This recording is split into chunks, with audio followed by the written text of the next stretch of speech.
video for y'all. Um, I'm doing this video because sometimes I'll be like, God, I need some motivation or something to keep me going, and I gotta talk to myself. So while I'm talking to myself, I'm gonna talk to you guys also. I pretty much fumbled the bag for 20 years, man. I pretty much fumbled the bag, being like everybody else, a regular worker, you know what I'm saying, average guy.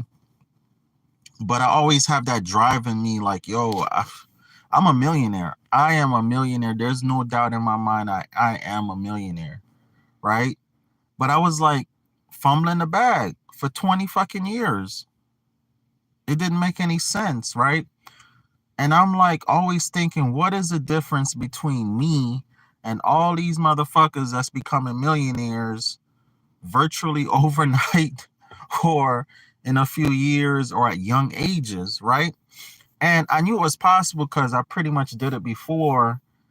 I blew like, over $300,000 by the time I was 22.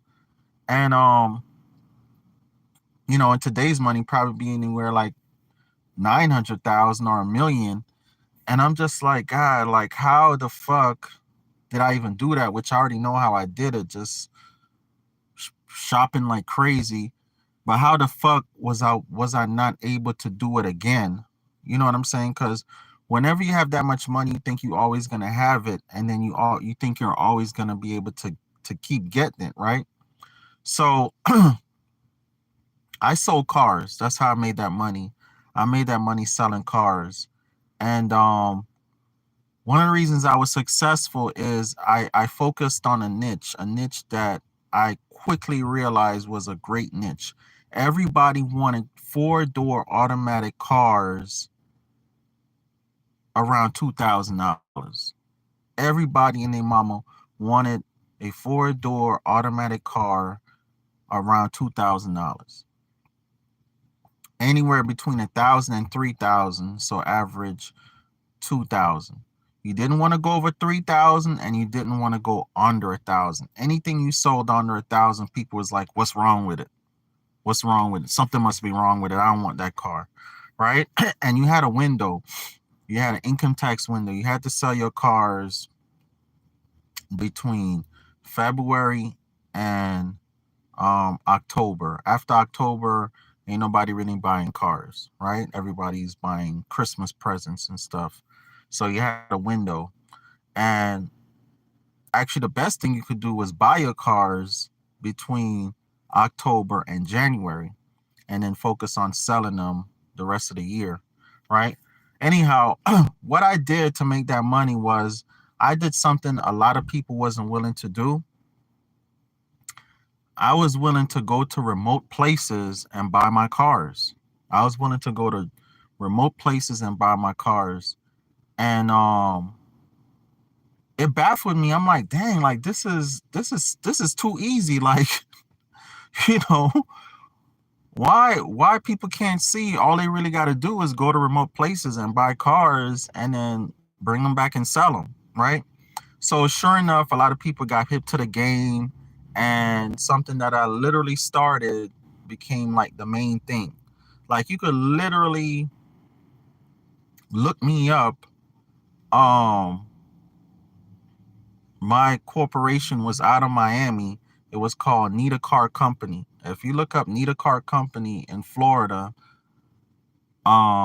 you'll see my name for those of you who know me personally.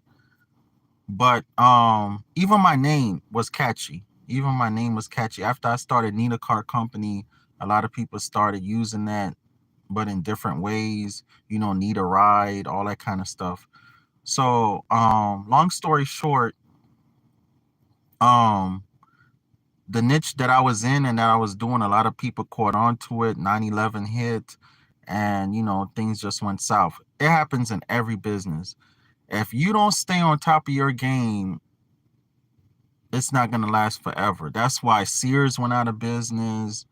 A lot of companies go, Blockbuster Video, a lot of companies go out of business because they don't adapt.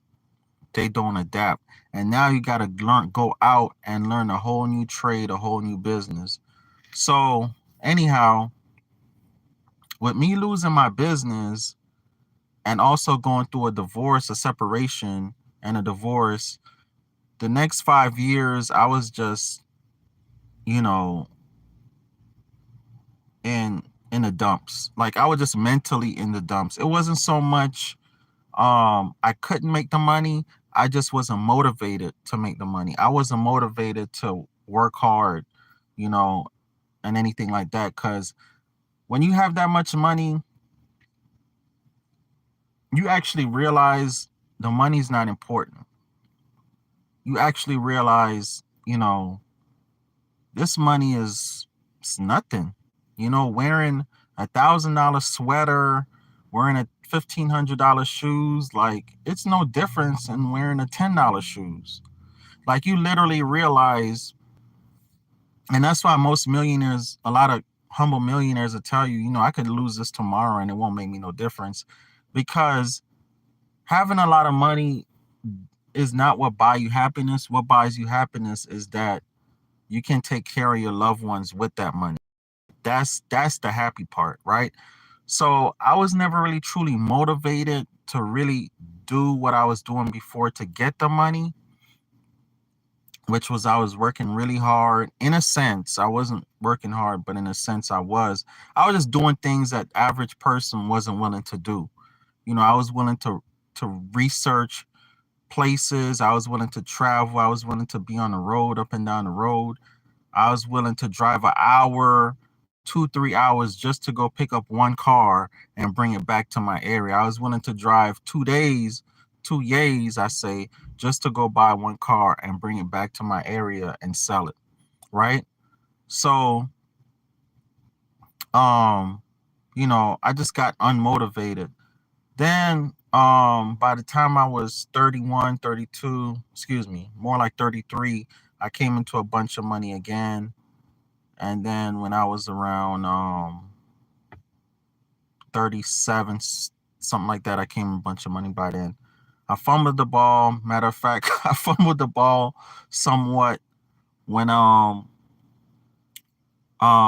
made a bunch of money again, which is not even a bunch of money, but I guess you could consider it a bunch of money. I made a bunch of money again by the time I was 38, I think, back in 2017, whatever, 38, 40, something like that. And I just paid off my bills. I was on this thing where just pay off your bills, be debt free. I actually shouldn't have done that. I should have reinvested most of that money, but instead, I paid off most of my bills and took a little bit of money and reinvested that, which still worked out. It still worked out really well. I own a lot of properties, which is probably the best thing I ever did, was just parking my money in properties, because I literally, and I'm still on that journey. So what's been happening with me is I literally don't know what to do with my life. I could be honest with that. Like the past, um, I would say, shit, the past 30 years, but really definitely in the past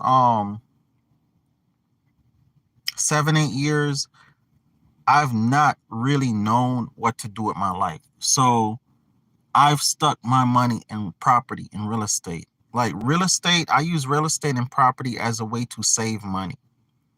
I more so use it as a way to say, as a guarantee way of making sure I never lose $300,000 again. Right.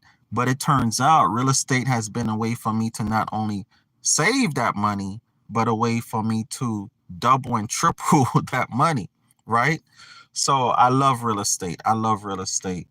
Um, Now, I've been watching a lot of videos like, man, these guys worth 26 million, 30 million, 2 billion, 7 billion, like just ridiculous amount of money. And I'm like, I should be up there with these guys. Why am I not up there with these guys? Right. And I saw a video just now, and the dude told me something that I've never heard before. I probably heard it before, but didn't pay attention to now.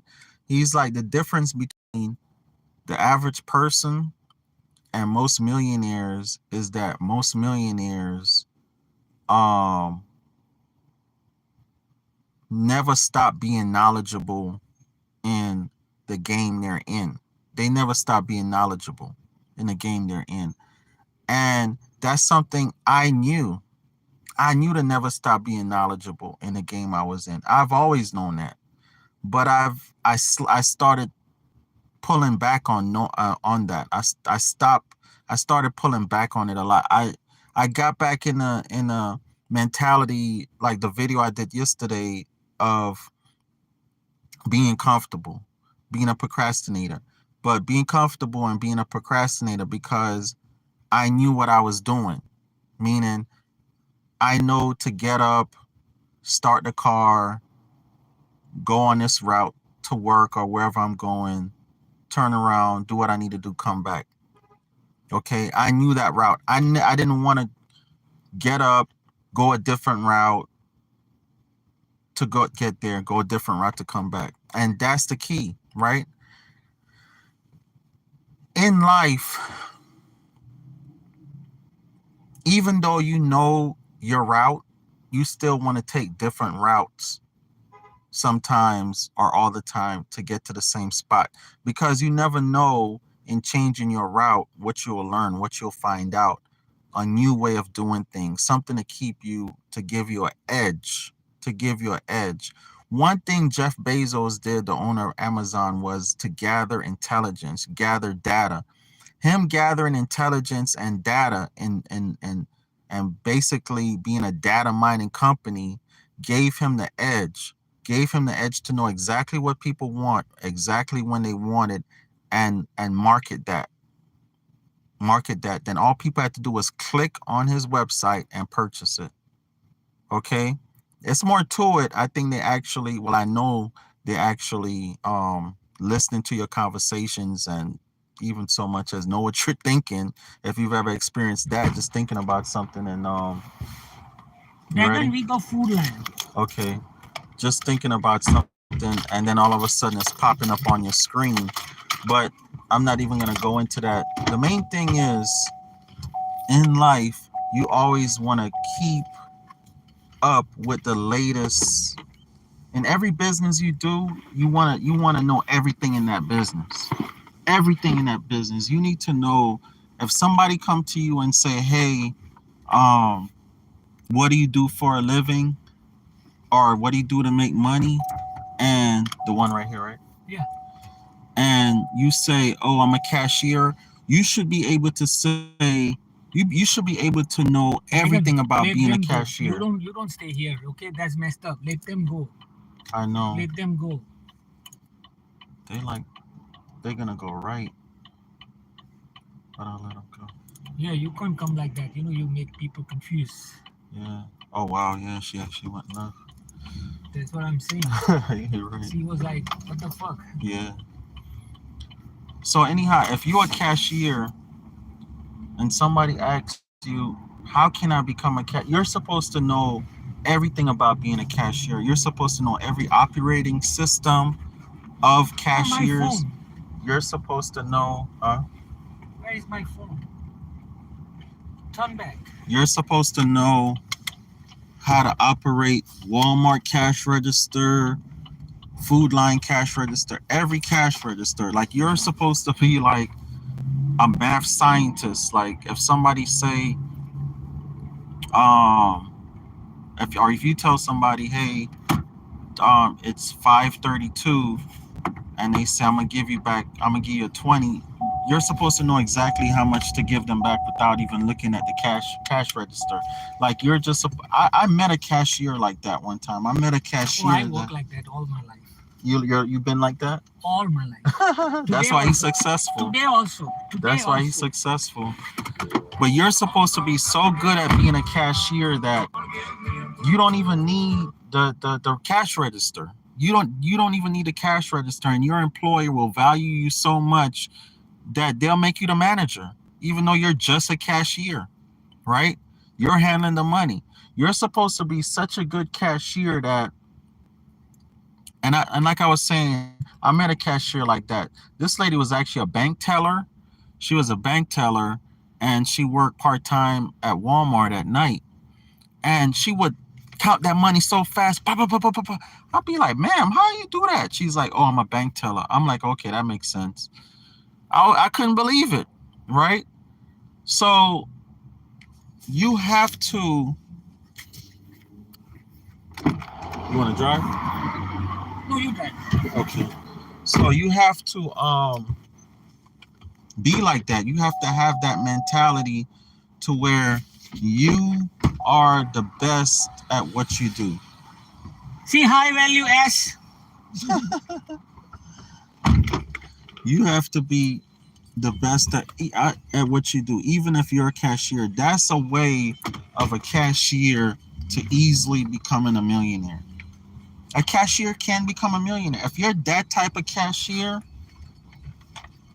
you're pretty much the type of cashier that any high value business would want to train their cashier.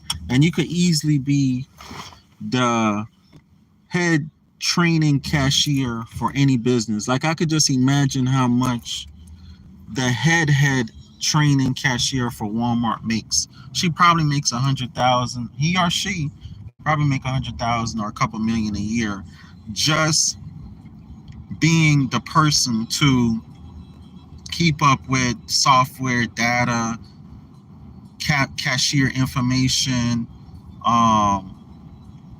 the self-checkout cashiering system. Like, whoever does that for Walmart or whatever big company, Food Line, whatever, they probably make crazy money. And they probably got that way because they were efficient from young at being the best cashier it could be. And this doesn't take going to college or anything like that. It really doesn't. But obviously it helps a little bit to go to college and learn accounting and stuff like that. So, like, that's what I realized. That's what I did when I sold cars. I was so good at selling cars that I wasn't really selling cars. The way I made money was not actually by selling cars, right? Because I thought that's what it was for a while. The way I made money was I was very proficient in my industry. I was very proficient in learning how to buy cars. I made my money when I bought the car, not when I sold the car. When I bought the vehicles, not when I sold the vehicles. Okay. I was very proficient at buying. Okay. Not so much selling. And I knew how to buy. So, and I brought that skill over to when I started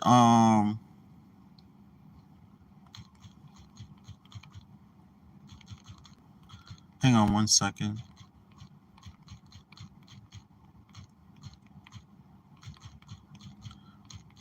So when I started my construction business, I brought that over. I wanted to learn everything about contracting, everything. Like, I'm there doing carpentry, but I'm looking at the electricians, what they're doing, learning from them. I'm looking at the plumbers, what they're doing, learning from them. So that's how I made money doing contracting. I was making $10,000-$20,000 a month.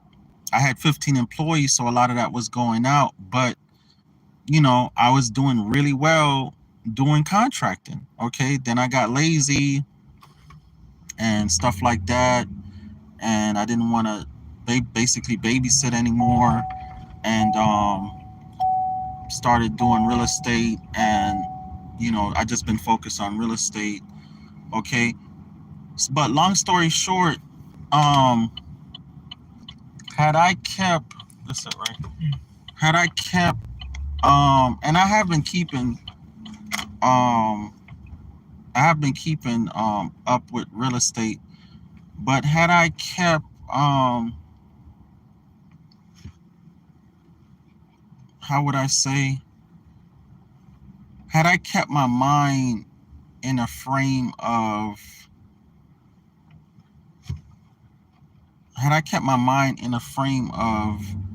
hey, this is what it is. In other words, this is something I knew subconsciously. This is not something that I knew. You want to go, or you want me to go in with you? I'll go inside. Go ahead. Food Line? Yeah, I'll go. Yeah.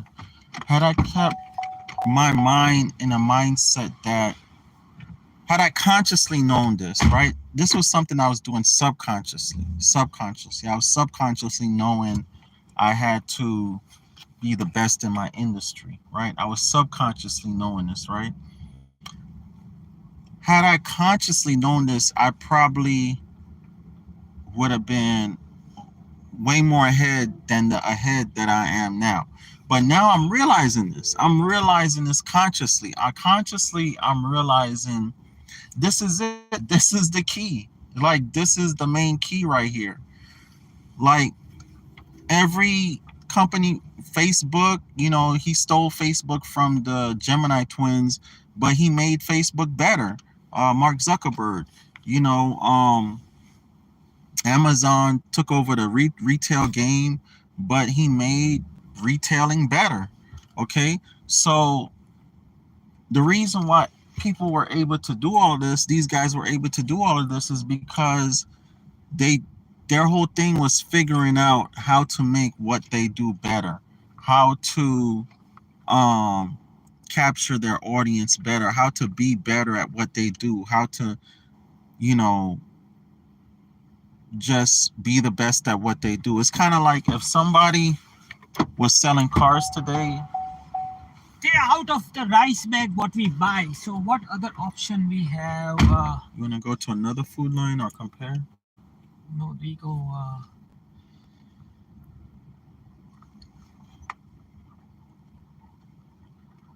Let's go to restaurant. Ask them, and then you guys have a one bag. I can pick up from our side. You know where we live. Okay. I think that they have a thing. They have over here all the restaurants. So they pick it up. Yeah, that's what they do. So, anyhow, that's it, guys, and it's not gonna happen overnight. You know what I mean? These guys that become billionaires in a few years or whatever, these are people that they lose a lot of rest. They spend endless nights away from their family. They'll all tell you, these are guys that and women that have been preparing for years. You know what I mean? They've been studying the game for years. Whether it's Jeff Bezos or anybody else, most, not all, but most billionaires, they'll tell you, this is something they've been doing for years. It's kind of like a basketball player, football player, Kobe Bryant, Michael Jordan. They didn't just start playing basketball and become NBA stars and millionaires.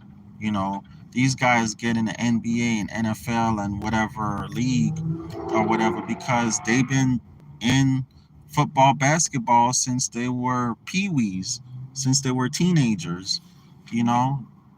They've been playing basketball, football, whatever, boxing since they was 5, 10, 15 years old. So yeah, by the time they 17, 18, 19, 20, 21, they're really good at it, right? So don't think, oh, you're gonna become a millionaire overnight. You know what I'm saying?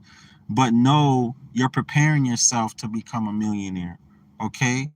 And then you preparing yourself when the opportunity comes, boom, you'll be a millionaire. But you have to always think of it like that. You have to always think of it like you're a Michael Jordan, you're a Kobe Bryant. And every day you get up, you got to practice. Every day you get up, you got to practice. You got to practice, okay? So when I get up and I'm in my phone looking at properties, doing this, watching videos about deals and stuff, I'm practicing. I'm at practice. You know what I'm saying? Save $8 per day, $3,000 per year. Wow. Reading 20 pages per day, 300 books. Walking 10,000 steps per day, 70 marathons per year. Never underestimate the power of small habits. Exactly. Send me that. That's what you're talking right now. Yeah, small habits. So Small habits. Never underestimate the power of small habits.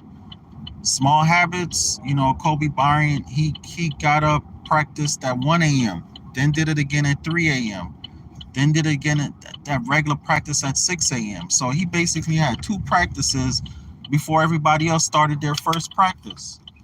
Okay? LeBron James started super young. So, this is what it takes, guys. This is what it takes.